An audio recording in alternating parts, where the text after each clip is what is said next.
Hai adik-adik, kembali lagi dengan Kak Rina di online class 101. Kali ini kita akan belajar IPA ya. Di kelas 4, tema 2, subtema 1, sumber energi. Pembelajaran kali ini kita akan belajar mengenai peran matahari dalam kehidupan. Di halaman 1 sampai dengan halaman 4. Adik-adik untuk melihat video lainnya, silakan adik-adik klik di kolom deskripsi, scroll ke bawah atau geser ke bawah, dicari kelasnya kelas berapa, kemudian temanya tema berapa, diklik biru-birunya yang seperti ini ya, itu adalah linknya untuk menuju playlistnya. Atau bisa juga di ujung kanan sini, adik-adik klik, nanti akan muncul juga playlistnya dan juga video rekomendasi lainnya. Kita mulai ya adik-adik. Jangan lupa ditonton sampai habis, lalu diulang lagi videonya sampai adik-adik benar-benar paham ya. Nah, kita akan bahas sumber energi di subtema 1 ini. Ada Benny di sini ya. Kata Benny, energi sangat penting bagi kehidupan kita. Semua makhluk hidup membutuhkan energi. Tahukah kamu sumber-sumber energi yang ada? Nah, kita pelajari ya adik-adik ya. Matahari memiliki peran besar dalam kehidupan karena merupakan sumber energi terbesar di bumi.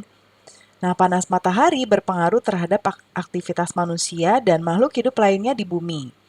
Nah, seperti kita lihat di gambar berikut ini ya, adik-adik ya. Ini ada gambar ayah, lalu ada ibu, dan ada bayi. Ya. Nah, setelah kita amati gambar ini, lalu ada beberapa pertanyaan di sini. Ada 3 pertanyaan. Kita akan menjawab di sebelah kanan sambil melihat gambarnya. Pertanyaan nomor 1, apa yang diceritakan pada gambar tersebut? Nah, di gambar ini adik-adik, ini ada adik bayi ya. Kemudian mereka sedang berjemur di bawah sinar matahari. Sementara itu ibu menjemur pakaian. Lalu ayah sedang berolahraga ya. Kemudian tampak pula di sini ya, ini di sini kelihatan ada tulisannya O2. Jadi pohon itu akan menghirup CO2. CO2 ini adalah kalau kita bernafas, ya kita mengambil nafas, gitu ya adik-adik ya. Kalau adik-adik tarik nafas, itu yang adik-adik tarik adalah O2 atau oksigen. Ya, nih di sini. Ya, oksigen. Lalu ketika adik-adik menghembuskan nafas adik-adik, nah, yang adik-adik keluarkan itu adalah karbon dioksida. Kodenya ditandai dengan CO2. Nah, kalau manusia menghirup oksigen mengeluarkan karbon dioksida, kebalikannya tumbuhan itu menghirup karbon dioksida, mengeluarkannya oksigen. Jadi, pohon ini berfotosintesis dengan menghasilkan oksigen, ya. Nah, kemudian yang nomor 2, berdasarkan gambar, dapatkah kamu menyebutkan apa saja manfaat matahari bagi keluarga tersebut? Lalu mengapa demikian? Nah, kemukakan alasan kamu ya. Manfaat matahari yaitu sinar matahari bermanfaat untuk mengeringkan pakaian nih, ya. Pakaiannya kering, dijemur. Pasti adik-adik juga di rumah menjemur pakaian ya, coba tanya ibu. Kemudian karena mengeluarkan energi panas yang dapat mengeringkan benda basah termasuk pakaian. Kemudian matahari menghasilkan vitamin D yang sangat dibutuhkan manusia, sehingga sangat bagus untuk berjemur di bawah sinar matahari pagi. Seperti contohnya kondisi sekarang ya, kita sedang ada COVID-19, kita sangat membutuhkan vitamin D. Jadi banyak sekali orang-orang yang berjemur di pagi hari. Nah, itu ya manfaatnya. Nah, dan terakhir nomor 3. Apakah kamu dapat menyebutkan contoh kegiatan lain tentang manfaat matahari bagi kehidupan manusia? Nah, Karina ada contohkan 1, 2, 3, 4, 5. Karina contohkan 5 ya. Yang pertama, energi matahari bisa dijadikan sumber listrik yang berguna untuk rumah, gedung, dan lainnya. Ya. Kemudian matahari membantu proses pengawetan makanan seperti ikan asin. Ya, ikan asin itu bisa tahan lama berhari-hari, mungkin berminggu-minggu juga ya, karena dia dipanaskan di bawah sinar matahari. Ya, dengan kurun waktu misalnya para nelayan mengasinkan ikan asin itu dijemur berapa lama gitu ya. Kemudian matahari membantu proses penguapan air laut. Nah, garam yang digunakan oleh ibu untuk memasak itu ada yang digunakan dari garam laut adik-adik ya. Lalu matahari membantu proses fotosintesis pada tumbuhan seperti yang tadi dijelaskan sebelumnya. Kemudian, matahari adalah cahaya terbesar sehingga menjadi sumber penerangan. Makanya kalau siang-siang kita tidak menyalakan lampu karena sudah ada cahaya matahari yang masuk ke dalam rumah kita, ya.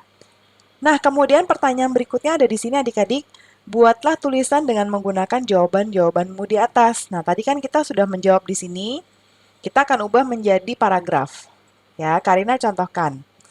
Matahari memiliki banyak manfaat bagi kehidupan manusia. Hampir semua makhluk hidup membutuhkan sinar matahari. Manusia memanfaatkan sinar matahari untuk menjemur pakaian dan membantu menyehatkan tubuh. Sementara tumbuhan menggunakan sinar matahari dalam proses pembuatan makanan atau fotosintesis. Manfaat matahari bagi keluarga adalah membantu mengeringkan pakaian, sebab sinar matahari mengeluarkan energi panas yang membantu proses pengeringan benda yang basah. Sinar matahari juga membantu menghasilkan vitamin D yang berguna bagi pertumbuhan tulang pada anak-anak. Tumbuhan memerlukan sinar matahari untuk melakukan fotosintesis. Manfaat lain dari sinar matahari antara lain sebagai sumber penerangan dan bisa menjadi sumber listrik yang berguna untuk rumah, gedung, dan lainnya. Matahari juga dapat membantu proses penguapan air laut menjadi kristal garam, sehingga pengawetan makanan seperti ikan asin. Nah, kalau adik-adik rasa jawabannya terlalu panjang, boleh diringkas lagi. Ya, bebas ya adik-adik, Karina hanya memberikan alternatif jawaban saja, atau kalau memang menurut adik-adik jawabannya tidak sesuai, boleh menggunakan kalimat adik-adik sendiri kok, ya. Nah, lalu berikutnya ini ada Benny lagi bilang, sumber energi apa yang membuat bumi menjadi hangat? Benny ingin membuktikan bahwa panas matahari ya sebagai sumber energi yang penting untuk kelangsungan makhluk hidup. Ayo kita bantu Benny untuk membuktikannya. Lakukan percobaan ini di luar kelas. Yang pertama, basahi 2 helai sapu tangan, lalu 2 lembar tisu dan 2 lembar kertas. Jemur semuanya tadi ya yang sudah dibasahi di tempat panas, sedangkan sisanya letakkan di tempat teduh. Jadi kan ini masing-masing ada 2 lembar. Ya, masing-masing 1 helai diletakkan di tempat panas dan yang satu lagi di tempat teduh. Nah, lalu amati, tuliskan perubahan yang terjadi pada benda tersebut setelah 15 menit, 30 menit, dan 60 menit. Nah, sambil menunggu pengamatan, nanti adik-adik bisa sambil membaca kisah Ali si biji energi di pembelajaran berikutnya ya. Nah, kita langsung isi aja karena Karina sudah melakukan percobaannya di sebelah kanan ini. Nah, untuk tisu, ini maksudnya ditaruh di panas matahari, yang ini di tempat teduh ya, yang ada pohonnya. Nah, yang pertama tisu masih basah, ya, ketika 15 menit semuanya masih basah, kertas, tisu, dan sapu tangan. Setelah 30 menit, tisu mulai kering, karena tisu itu kan tipis ya adik-adik ya, jadi lebih cepat kering. Kemudian kertas dan sapu tangan masih basah. Setelah 60 menit, semuanya sudah kering. Lalu sekarang kita bandingkan dengan yang ditaruh di tempat teduh. Ketika 15 menit semuanya masih basah, karena hanya mengandalkan angin-angin saja ya. Kemudian setelah 30 menit semuanya juga masih basah. Setelah 60 menit, tisu sudah mulai kering, sudah kering tisu, lalu kertas sudah mulai kering, namun sapu tangan masih basah karena sapu tangan ini adalah dalam bentuk kain, jadi agak lebih tebal ya dibandingkan kertas dan tisu. Kemudian selanjutnya ini masih IPA, agak sedikit banyak ya adik-adik ya. Nah, ini masih ada. Apakah ada perbedaan antara benda-benda yang dijemur di bawah sinar matahari dan diletakkan di tempat teduh adik-adik? Nah, ini jawabannya di sini. Iya, ada perbedaan antara benda-benda yang dijemur di bawah sinar matahari dan yang di tempat teduh, ya. Nah, benda yang dijemur di bawah terik matahari lebih cepat mengering daripada benda yang dijemur di bawah pohon, ya.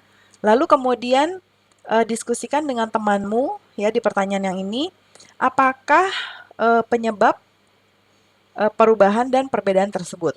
Nah, ini jawabannya. Penyebab perubahan dan perbedaan terjadi karena tempat untuk meletakkan benda-benda tersebut. Apabila sebuah benda diletakkan di bawah matahari, matahari pun dapat menyerap secara langsung kandungan air pada benda. Namun, apabila benda diletakkan di tempat teduh, penyerapan kandungan air pada benda menjadi terhambat, sehingga proses pengeringan benda menjadi lama. Selain itu, bahan serta ketebalan benda juga mempengaruhi proses pengeringan. Nah, apabila benda berbahan tebal seperti sapu tangan dapat menyerap banyak air, proses pengeringannya pun lebih lama. Apabila benda berbahan tipis seperti kertas dan tisu, proses pengeringannya cepat karena air yang diserap tidak banyak, ya. Nah, itu adalah kesimpulannya. Nah, ini juga agak banyak ya adik-adik jawabannya. Seperti biasa ya, kalau memang terlalu banyak, boleh silakan diringkas saja. Namun, inti-intinya harus dituliskan ya, kan ini adalah jawabannya. Dan yang ini ya, berdasarkan tabel pengamatan hasil percobaan, tuliskan paling sedikit 4 kesimpulan mengenai pengaruh panas matahari pada percobaan adik-adik. Ya, Karina jawabkan di sebelah kanan, ada 5. Yang pertama, tisu, kertas, dan sapu tangan yang dijemur di bawah panas matahari lebih cepat kering. Kemudian tisu menjadi benda yang paling cepat kering saat dijemur ya. Tadi kita lihat di tabel percobaannya. Air yang ada di tisu, kertas, dan sapu tangan basah menguap karena panas matahari.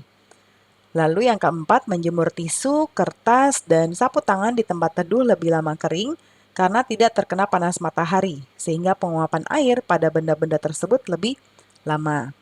Dan yang terakhir, panas matahari mengeringkan benda-benda basah. Sekarang, cobalah untuk mengolah data tadi ya yang sudah kita lakukan di atas dalam bentuk laporan kegiatan percobaan. Ya, nah di sini ya. Karina akan buatkan di sebelah kanan laporan kegiatan percobaan. Nama percobaannya adalah uji panas matahari. Ya. Tujuan percobaannya adalah membuktikan bahwa panas matahari merupakan suatu bentuk energi. Kemudian alat-alat yang digunakan adalah tisu, kertas, sapu tangan. Nah, langkah kerjanya basahi 2 helai sapu tangan, 2 lembar tisu, dan 2 lembar kertas. Jemurlah helai sapu tangan, selembar tisu, dan selembar kertas di tempat panas, sedangkan sisanya masing-masing 1 buah diletakkan di tempat teduh. Amati dan tuliskan perubahan yang terjadi. Kemudian kesimpulannya, benda yang dijemur di bawah terik matahari lebih cepat mengering daripada benda yang dijemur di bawah pohon. Dan selain itu, panas matahari juga mampu mengeringkan benda basah, sehingga panas merupakan salah satu bentuk energi, ya. Nah, pembelajarannya sudah selesai ya adik-adik.